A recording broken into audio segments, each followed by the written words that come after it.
Black Ops 2, the next evolution of Call of Duty Zombies, released in 2012 alongside a memorable campaign and an incredibly fun multiplayer. Arguably the best the franchise had ever or will ever have again. And most importantly, for the purposes of our video, Zombies was back in a really odd way to start, but over the course of the DLC season, BO2 Zombies will be forever cemented with some of the most memorable maps in Zombies history, for better or worse. Transit. Transit. The first stop on the Black Ops 2 roadmap, and let me get this out of the way now, this map is bad. And we can talk about all the cut content and original concepts for the map, but that just isn't what we wound up with, so that's not a fair judgment. We got actual garbage. But let's get into the map that marked the beginning of the end for the Jimmy Zielinski era of COD Zombies. Pack-a-Punch. As we've already established in the previous videos, Pack-a-Punch is a key element in any given map, but Transit messes up such a core element fast. I mean, I wouldn't be surprised if most players didn't even know you could Pack-a-Punch on this map. It is a horrible, horrible system. Relying on a turbine being placed in the power station stop near a door, which will either break from a zombie wailing on it or will get tired and explode randomly, that needs to remain powered until you can make it to the town stop, break into the vault, go down to the pack room, and oh, that's right, you have to build this stupid thing too. They were just a little too proud of this new buildable system of theirs. Simply making the room it is currently in have an always accessible pack-a-punch would make this so much better. You could even still have it need to be built. Just drop this stupid powered step altogether. The bus. The infamous four-wheeled hellbox driven by your handy-dandy friend Ted the Robot. This vehicle serves as the primary method of traversing the map and is awful to use. This bus will leave you behind at stops, is unreliable, and is just overall a bad time. There are a couple changes that can be made here to allow for the retention of the transit identity while also making it fun to play, such as making it to where the bus has a stop selector similar to the one featured on the Shadows of Evil tram, allowing for this to be more useful in getting around. Also, making the bus faster would be a good call. You could even have these be parts for the bus that could be found, because let's be honest, I'd rather see stuff like this instead of two ladders to get up onto the roof of a bus that helps with pretty much nothing. This would also alleviate the fact that downing on transit is basically a death sentence due to its size and the inability to get back to perk locations. Jet gun. You knew this had to be in here somewhere. A gun that is technically perfect on paper, infinite damage, and infinite ammo. However, if you've used this thing in game, you know all too well that in practice this weapon is completely horrendous. Using this thing for more than a few seconds at a time will cause the gun to overheat and break. Oh, that's okay, you can just go back to the table where you built it, right? Like the shield, right? Oh wait, no, you can't do that. Instead, apparently this thing explodes, sending all the parts scattered around the map to be collected again like you just made a wish on the Dragon Balls. Let's fix this weapon by A, making the weapon have a higher heat before breaking. B, allow for it to cool faster. C, make it be able to pick it back up from the table for some points after a round or two. While I know that it was originally supposed to be an upgrade plan for this weapon, so maybe these weapon effects could be added with that. However, I feel like it's already enough work and time going into making the thing originally. It feels unnecessary to add a quest just to make it a decent weapon. At best, I could see it being a pack-a-punch effect, but I really think that's not even necessary. Nuketown. As I was working on the script, I will be completely honest, I forgot about this map in my initial draft. It's that forgettable. I try not to hate on this map too much. After all, it was a bonus map, not the launch map or one of the DLCs. I mean, no DLC would be a release of an old map that didn't need to exist, right? Right? But just because it's a bonus map doesn't mean it's safe from some criticism. Random perk locations. Randomizing some map elements such as perks I feel is a pretty good way to slightly spice up gameplay on a map. This helps by making the first route you open up, which is typically the way to Juggernog, have a little bit more variety. It just helps things feel a little bit fresher. However, the way this map goes about it is awful. Every 5 or so rounds, perks and even the Pack-a-Punch will land one by one in completely random order. This could mean not getting Jug or Pack-a-Punch until well into the 20 plus round situation. And on this tight of a map with a 2-hit down system, this is a true nightmare. Simply make it like the Giant where perks are randomly placed all at the start of the game, allowing for the map to be more playable while retaining the essence of the current version. Buildable or trap. This map somehow wound up with no buildables or traps, which kind of blows my mind. These features could easily help this map, such as a zombie shield to help with some of the tight areas around the houses, and a trap that could help deal with zombies. Maybe something like the giant laser that's featured in the loading screen of this map. Remove some of the unnecessary debris. One of the biggest hindrances in this experience is the raw amount of just random crap strewn about the place. Countless times I've played this map just to have a run snuffed out by some random rock catching my shoelace, resulting in a nearly instant down. Or look at the garage here where a perk location is that forces you to crawl under the garage door just to be able to access it. Stuff like this just doesn't work for gameplay. Like concept, it's kind of neat to require players to traverse the map some way other than just running around, but this just isn't an option here. Removing stuff like this and all the rocks and rubble would just help the map a ton. Bonus point, truck door price.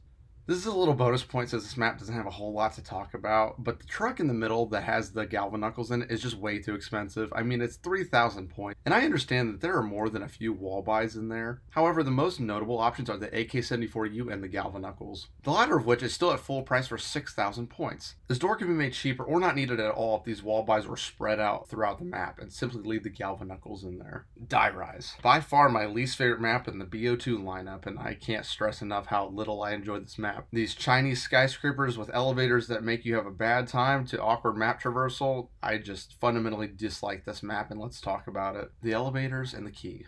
Perks and even the pack punch of this map are situated in elevators that go up and down throughout the floors. This is incredibly frustrating running down a hallway just to see the perk you need have elevator doors shut on it and take it away. Once again, trying to keep the theming of the map in mind when designing a change, I want to allow them to continue moving this way. However, until an elevator key, which currently brings the elevator to your current floor, would instead lock the machine at a certain position, so you could plan the layout of the perks to fit your playstyle a little bit better. Sliquifier damage.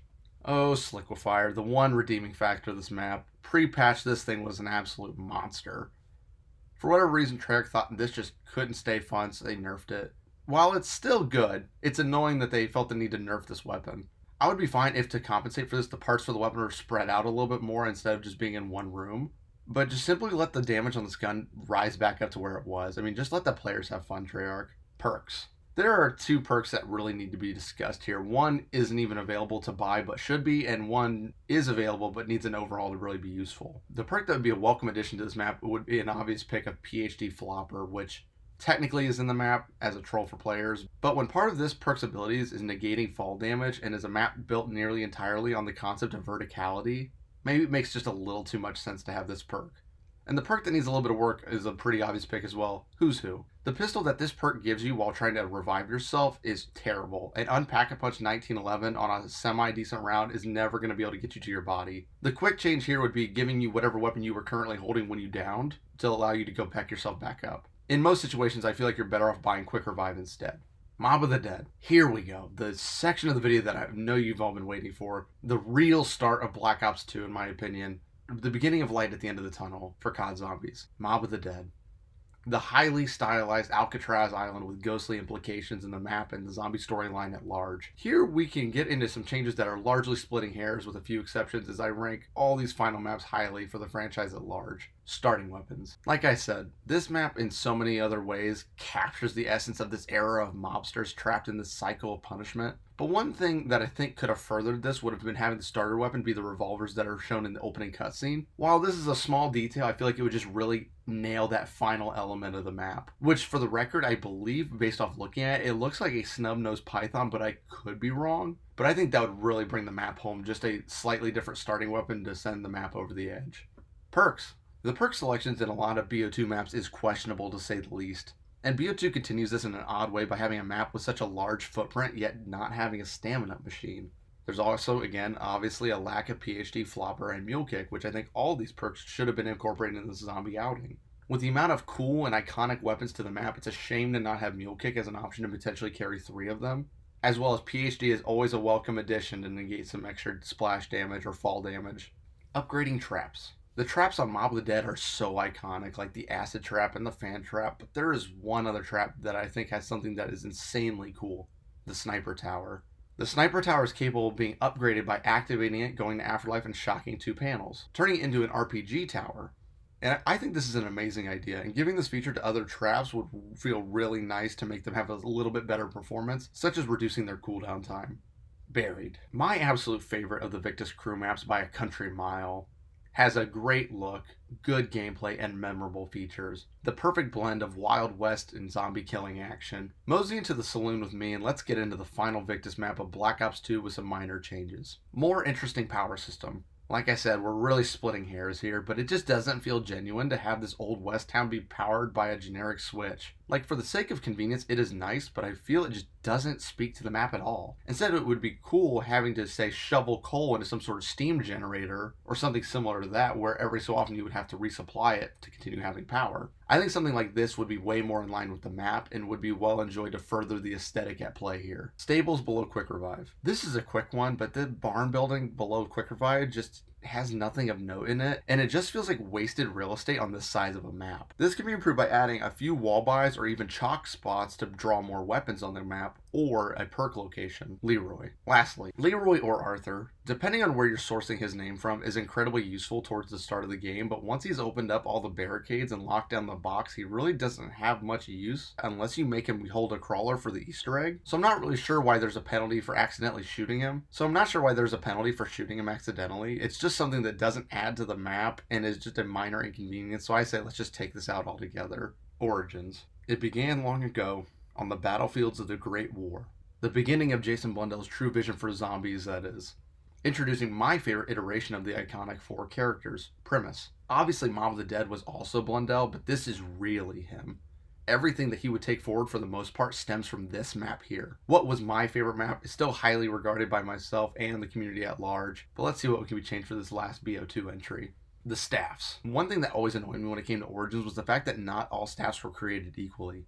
There is a distinct hierarchy of power when looking at them. On top of that, the ultimate staffs drop off way earlier in damage than they really should. Let's fix this by increasing the damage on all staffs and tightening the gap between the strongest staff and the weakest. They should all feel relatively close in power to make them feel more equal. And for the effort of building them, they should easily carry you into a higher round. Sekhmet's Vigor. Now, some of you might hear that and not even know what I'm referring to. For those of you who don't know, the upgraded staffs also come with a secondary fire from their elemental primary. By using the D-pad, you access the alternate end with a shot known as Sekhmet's Vigor. This somewhat precise projectile can be used to revive a downed teammate instantly. But with extremely low ammo and still requiring you to cross the map for them, this effect could be made way better by making it restore some of the downed player's perks, making it a much more impactful tool. I would even be okay if this improvement came with the cost of reducing its ammo count further, just to make it more impactful. The tank. The primary method of transport on this map is the zombie tank. And let me tell you what, I think I'd rather have the transit bus driving me around in the mud at this point. This thing is slow and it feels clunky. It feels like a chore to ride it, to where the main time you'll see it being used is just to collect the lightning staff parts, and after that, never again. Simply making the tank faster or have some more efficient zombie killing systems, such as some automatic turrets, would really help the cause of the tank. But that brings us to the end of our BO2 changes video. Check in next week to see our BO3 version. Also, feel free to check me out on Twitch in the meantime at The Real Fighting Line 1. And if I don't see you there, I'll see you in the next one.